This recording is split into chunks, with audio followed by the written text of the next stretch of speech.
Yo, what is up everyone? Joshua's back, and today we're gonna review Spider-Man No Way Home. So, yeah, you guys know how it works. Spoilers up ahead, so if you don't want to be spoiled, yeah, just don't watch this video, or I'm gonna put some timestamps on it, so, just skip my final verdict if you don't want to if you don't want to be spoiled. If you haven't seen the movie and you don't want to be spoiled, that's okay, it's okay. So anyways, I will start with explaining the story. I will try to keep it as short as possible. Go to the characters. Then I will actually talk about the action. And then I will give my final verdict. Okay, so just let's start with this review. And let's start with the story. Okay, so the story. So the story picks up where Far From Home left off. So in Far From Home, Spider-Man was facing an antagonist called Mysterio, and Mysterio, before he died, made a video where he told the world that Spider-Man's Peter Parker. So now Peter Parker's life is ruined. He cannot get into MIT. Everyone blames him for Mysterio's death. They think he killed him. And also Ned and MJ, Peter's friends, their lives are also ruined because they want to get into MIT, but they can't because they're friends with Spider-Man, and people think Spider-Man killed Mysterio. So now Spider-Man searches help from Doctor Strange to make everyone forget that Spider-Man's Peter Parker. But the spell goes wrong, and then actually dimensions break open, and everyone who knows Peter Parker is Spider-Man enter that universe. Okay, so that's the story actually. So that story actually explained. Actually, no, I'm just gonna explain it fully. I didn't want to spoil you guys, but yeah, this it's spoiler review anyway. So let's go. So then we actually see villains from the Raimi movies. So we see Doctor Octopus, we see Green Goblin, we see Sandman, we see Electro on the list from the Amazing Spider-Man movies, and just all five of them are there, and it really is amazing to see them back. Oh, and also Tobey Maguire is back, Andrew Garfield is back. Those two are back, man, and they're here to back up the other Spider-Man. So now these three Spider-Mans have to face the Sinister Five. It's actually Sinister Six, and Venom was supposed to be the sixth member, but yeah, he isn't in the fight scene. So yeah, he isn't in the fights. So yeah, we're just calling it Sinister Five, even though it doesn't sound right. So yeah, these three have to fight the Sinister Five. They have to defeat them and make sure everything gets restored.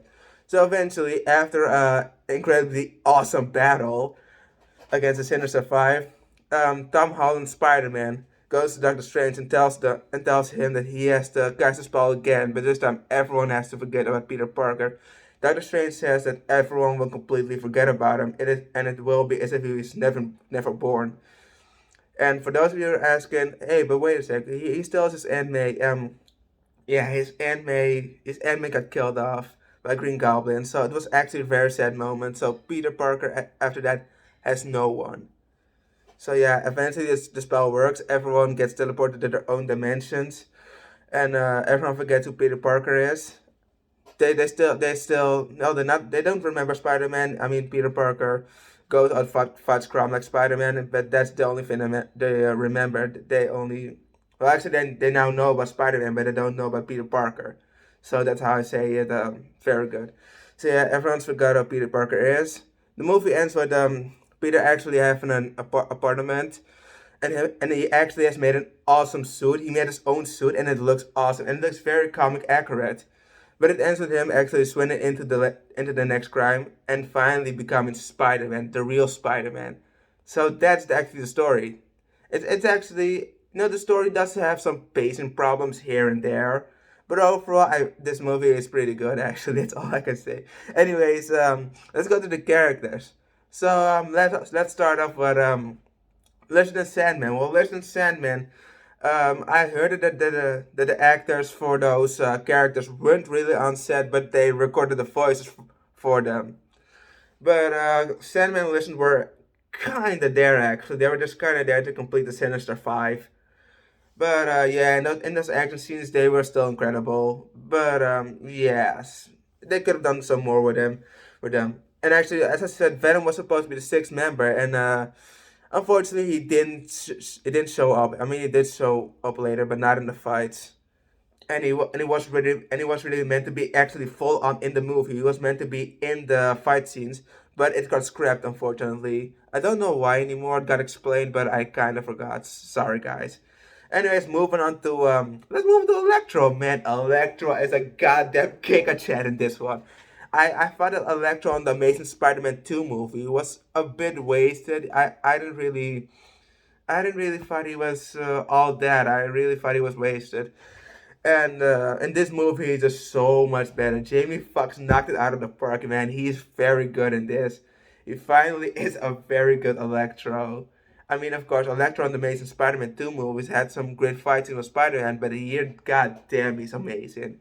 So yeah, Electro, he improved a lot. I mean, he got a new suit. He shows his power. He demonstrates his power against the three Spider-Mans, and it is very amazing. Oh, and also, when he eventually gets stripped of his powers, of course, that happens to everyone. Everyone gets cured. Everyone gets cured.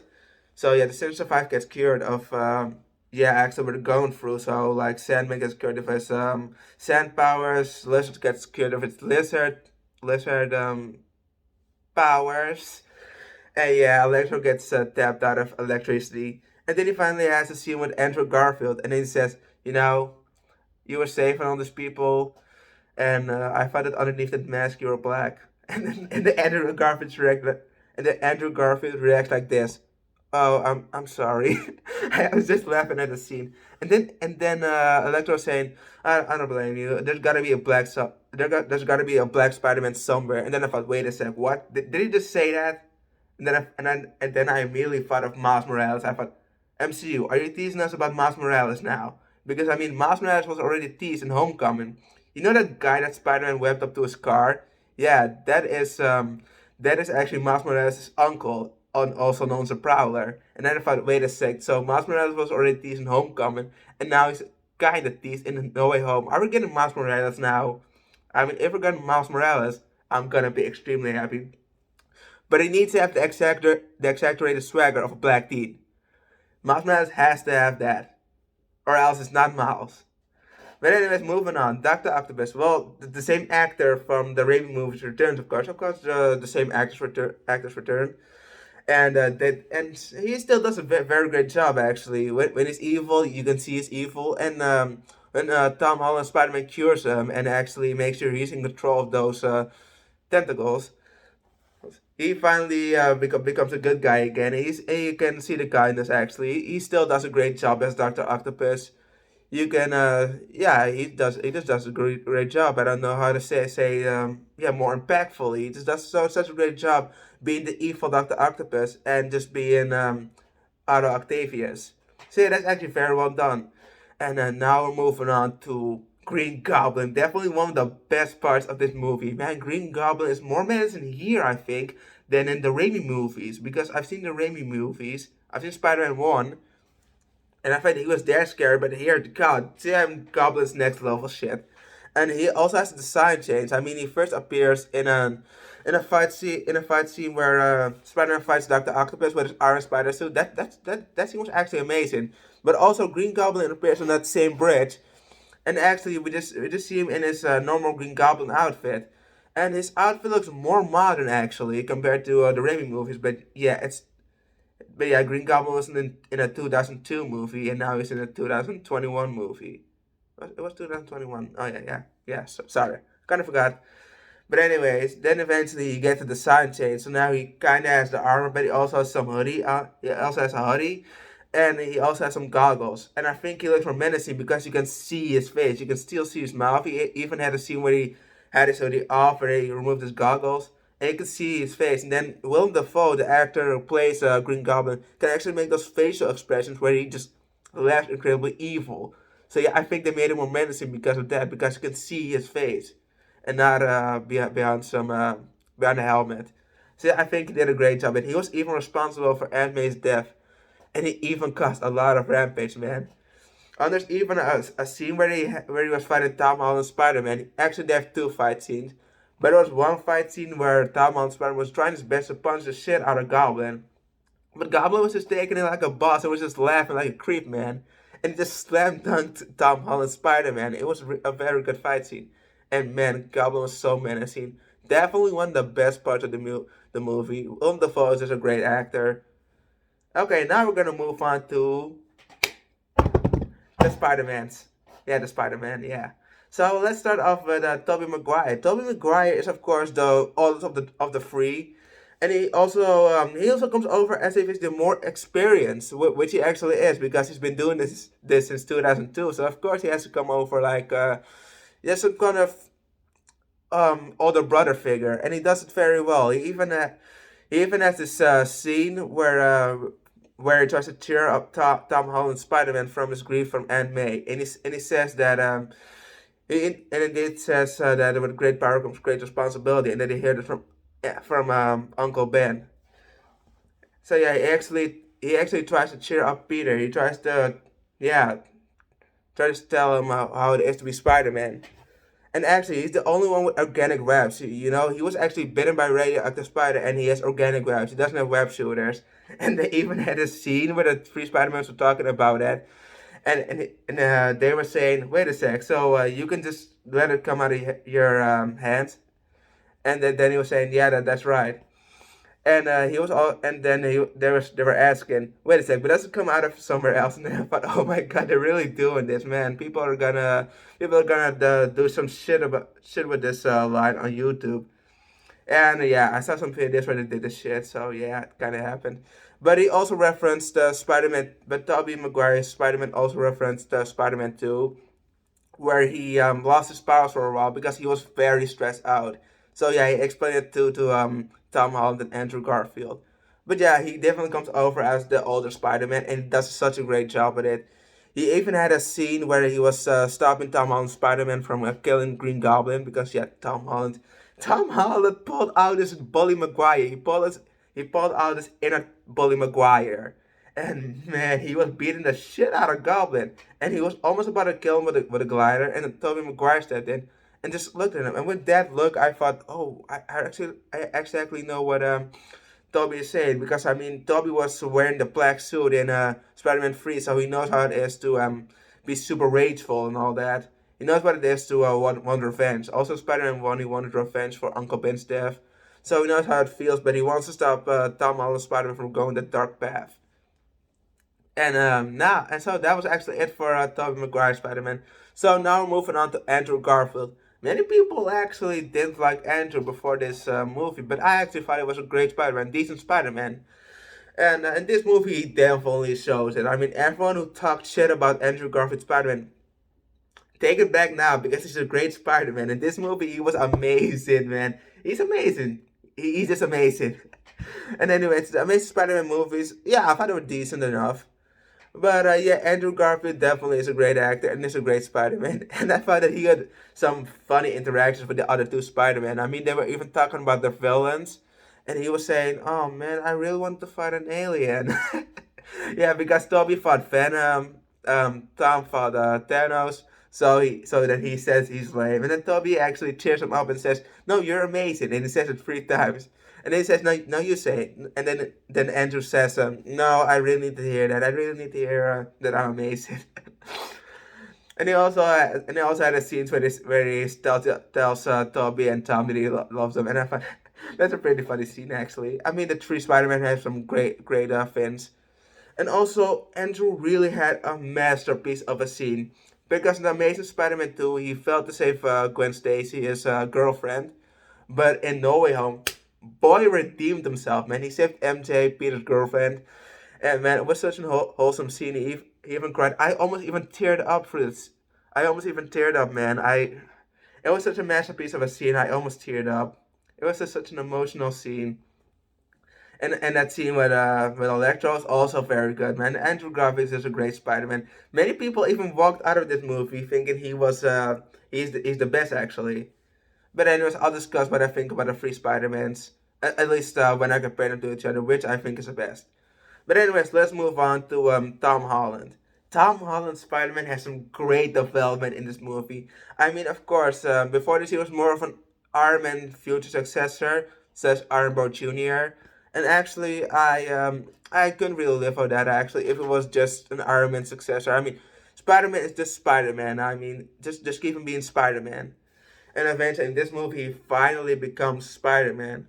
So Yeah, of course, many people had a problem with Homecoming and Far From Home, but now they can surface build-up. But I also read a comment that it wasn't intentional. They were actually planning for the Iron Man successor role. But if they went for that, I would actually be non-familiar with the character because I'm just familiar with Spider-Man just being Spider-Man. And I'm lucky they listened to the fans. We're so lucky they listened to the fans and made Spider-Man who was supposed to be. I mean, this is the Spider-Man we actually should have gotten. And I think Tom Holland's Spider-Man needed Tobey and Andrew to actually inspire him to become, Spider-Man actually. I'm saying Spider-Man a lot, Jesus Christ. But anyways, and also his suit, his new suit that he gets in at the end of the movie, it really looks inspired of Andrew Garfield and Tobey Maguire, and I thought that suit looked amazing actually. So yeah, he definitely has a good scene. He definitely shows emotion. He's on his best in this movie. If you didn't like Tom Holland in the previous movie for some other reason, in this movie he definitely knocks it out of the park. He's the best he's ever been in this movie. And I mean, I can understand why people actually hated him. Maybe because he was more of an Iron Man Junior than Spider Man. But still, he's still a younger Spider Man. I mean, I thought he did well as a younger Spider Man. Definitely came over as the youngest one. And of course, the Free Spider Man. Oh man, they just so amazing. I could watch a conversation between them for hours, man. Seriously, them talking about their own experiences would be so amazing, man. And I kind of feel like I wanted more. I mean, of course, Andrew and Toby were full on in this movie. They didn't make cameos, but they were full on in this movie. But I kind of wish to see Toby, Andrew, and Tom some more actually, or is it just me? I mean, I don't know. I just want to see them have a conversation or working together again. I mean, it was just so much fun. And the Free Spider-Man actually are like share like some kind of brotherhood actually. Even Tom said it in an interview that when they were on set, it felt like a brotherhood, and man, it really looked like a brotherhood. By the way, before Andrew and Toby got sent back to their own universes, they actually said a spider hug. So Toby, Andrew, and Tom were actually giving each other a big group hug. And I thought, yeah, this is exactly what I needed, man. I really needed them to give each other a hug, man. I mean, that spider hug was just so wholesome. It's just it's such an amazing movie, man. This movie is just so amazing. This movie is ultimate, spectacular, and amazing. And before you guys are gonna ask, Toby is Ultimate Spider-Man, Andrew is Amazing Spider-Man without a question, and Tom is Spectacular Spider-Man. So yeah, those are the titles I'm giving them. So which one of them do I like the best? Honestly, all three of them. All three of them have something very good about them actually. So yeah, all three of them are very good, great Spider-Mans in their own way. Okay, so that was it for characters. Man, that was very long. God damn. And now we're actually moving on to a special section actually that I didn't mention. Sorry about that. But now we're gonna talk about the post-credit scene and a quick cameo. And the quick cameo, the character in the quick cameo was Matt Murdock, also known as Daredevil. Yeah, man, Daredevil makes a freaking cameo in this movie. I mean, I saw him and then I thought, wait a sec, what? Am I dreaming? Is it that Daredevil? And it's the same actor as a Netflix series. And I thought, whoa, wait, what? So the Daredevil series are connected to the MCU? And I mean, I really want to see a Daredevil Spider-Man team up right now, but because everyone forgot about Peter Parker, but Spider-Man gets more to the public, I think they might have a chance to team up. I hope they team up in the new trilogy. I really hope they team up, man. I cannot wait for a Spider-Man Daredevil team up. So yeah, Daredevil makes a quick cameo. He's in his Man Murdock suit, so he's in his lawyer suit, so we don't see the Daredevil suit. Still, I want the Spider-Man and that. So seriously, I just want to say Deadpool, even though that will be cool. But I really want a Spider-Man Daredevil team up, man. How amazing would that be? Oh, and the post-credit scene. What is one post-credit scene where we actually see Tom Hardy's Venom talking to a bartender and exploring things about the MCU. He's learning about Iron Man, he's learning about Hulk, he's learning about Thanos, and then eventually says, yeah, I actually want to talk to this Spider-Man. And then eventually disappears back to his own universe. And then I thought, oh, wait a sec, he's not in the MCU full on? And I was really bummed out by that because I thought, yeah, yeah, if it's in the MCU, it might be great because I can really use a Spider-Man versus Venom movie, full-on Venom movie. I mean, full-on Spider-Man v Venom. Because I mean, Spider-Man 3 did it, but Venom felt yeah shoehorned in actually. So yeah, not the greatest Spider-Man v Venom. But anyways, that was it for the post-credit scene and the quick cameo. Oh man, now we're actually moving on to the action scenes. The action scenes are incredibly good and top notch, definitely. The Spider-Man v Doc Ock fight. I mean, Spider-Man was wearing his Iron Spider suit, so that fight was amazing. I mean, I saw that fight, and I thought, oh Jesus Christ, this is a very great fight. And also, his encounter with Electro and the Sandman and helping him was also a very great fight scene. And actually, the Free Spider-Man versus the Sinister Five. Oh my God, best fight scene in the movie, man. So much hype, man. It was just such an amazing fight scene. So yeah, the action is very great. If you want to see the action, man, the action is great. The action is very freaking great. So that was it for the action section. Now we're gonna move on to my final verdict. Oh man, this movie rocks, man. This movie is just so great. So the final verdict for Spider-Man No Way Home is Joshua gonna do it? Is Joshua really gonna do it? Is Joshua gonna give it a very high rating? Screw it. The final verdict for Spider-Man No Way Home is a 10 out of 10. Yeah, baby, we reached it. A 10 out of freaking 10. It is just that great. So yeah, 10 out of 10. And a quick bonus. I'm gonna rate all the Spider-Man movies that I've watched. Well, actually rewatched. The only movies I haven't rewatched are Spider-Man 3 and Amazing Spider-Man 2. And as a bonus of the bonus, and then Jesus Christ, and as a bonus in the bonus, I'm also gonna include the Venom movies and Into the Spider Verse. So yeah, that's gonna be fun. So let's start off with Amazing Spider-Man 1. Amazing Spider-Man 1 gets a 6 out of 10. Venom Let There Be Carnage gets a 6.5 out of 10. Venom 1 gets a 7 out of 10. Spider-Man Far From Home gets an 8 out of 10. And Spider-Man 2 gets the highest of high 8.5s out of 10. Yeah, I know. Look, I can see why this is the best Spider-Man movie, but for me, it ranks as a 8.5 out of 10. I mean, it's the highest 8.5 out of 10 I can give. So please, put your spirits down, okay? So let's move on. Spider-Man Homecoming gets a 9 out of 10. Put your spirits down, damn it. Jesus Christ, sue me. Okay, so yeah, let's just keep on moving. Spider-Man Into the Spider-Verse gets a 9 out of 10. Just an amazing animated Spider-Man movie. And also a great origin movie. And then the first Spider-Man gets a 9 out of 10. I mean, that Spider-Man movie, the first Spider-Man movie, Spider-Man 2002, that was actually my favorite Spider-Man movie. I mean, I grew up with that movie, man. I saw that movie, I don't know how many times, and I can still enjoy it. Such a nostalgic, amazing movie, man. It's just an amazing movie overall, actually. And it's a great start for yeah, Spider-Man actually. And then we have this movie, Spider-Man No Way Home, with a 10 out of 10. And that's only critically. I mean, if we would rate it as a Marvel slash Spidey fan, then this would be then this would be a freaking 15 out of 10. Yeah, we went there, man. Freaking 15 out of 10. Only if I would be rating this as a Marvel slash Spidey fan. So yeah, 10 out of 10 critically, 15 out of 10 as a Marvel slash Spidey fan. Jeez, this just such a great movie, man. If you haven't watched this and you are and if you are a MCU and or a Spidey fan, just watch this movie, man. It's just the greatest Spider-Man movie. The greatest Spider-Man movie of all time. Best Spider-Man movie hands down. Hands down, man. So yeah, definitely watch this movie, man. If you haven't watched this, what are you doing, man? Watch this movie right now. So yeah, that was it for this review. Don't forget to like, comment, subscribe, share with your friends. Thanks for watching, and I'll see you guys in the next video.